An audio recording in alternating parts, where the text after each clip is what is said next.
What is going on, Ram fans? I am Jared Stratton, and the golf and track and field team competed yesterday, and the Nuggets are playing tonight. Let's break down the action. The CSU men's golf team were in the Western Intercollegiate Tournament yesterday, hosted by San Jose State. The Rams were able to skyrocket to 6th place in the tournament after a rocky start, and they were 1 under 349 during the last holes, which helped them tie Oregon in the tournament. Stanford ended up winning with an impressive stat of 10 under. 2 Rams finished in the top 10 as well, with Jake Stiano and A.J. Ott. They both posted 2 under, but the highlight of the day was Hunter Teiffel's first ever collegiate hole-in-one. Although he did go 16 over, the hole-in-one is still pretty impressive.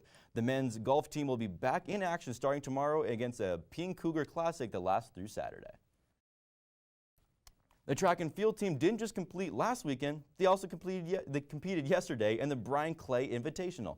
Yesterday's events consisted of the heptathlon and decathlon in California.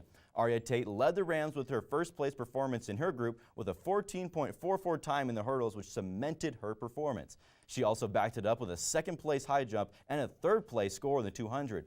Junior Amelia Harvey was right behind her with the best 200 time, followed by Lexi Keller's killer high jump mark. Yesterday was just the first day of Brian Clay Invitational, and we'll have more on the rest of the events on Monday.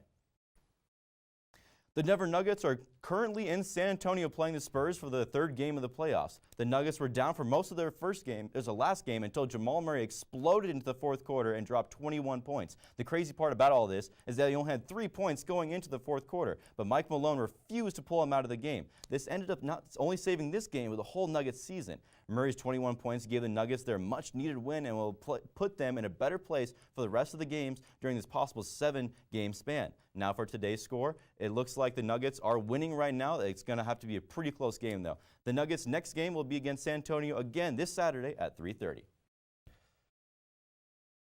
The 1-minute challenge is here yet again, so let's roll that timer.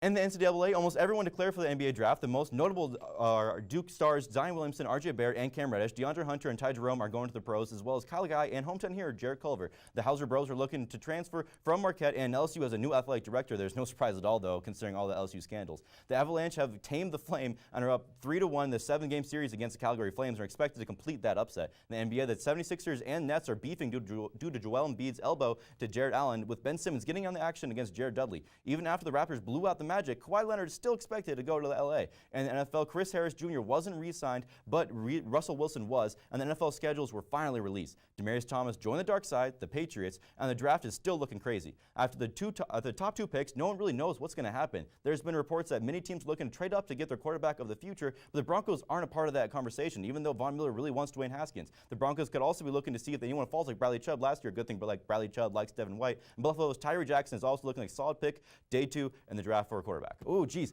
I think I cut that a little close, but I didn't get it that time.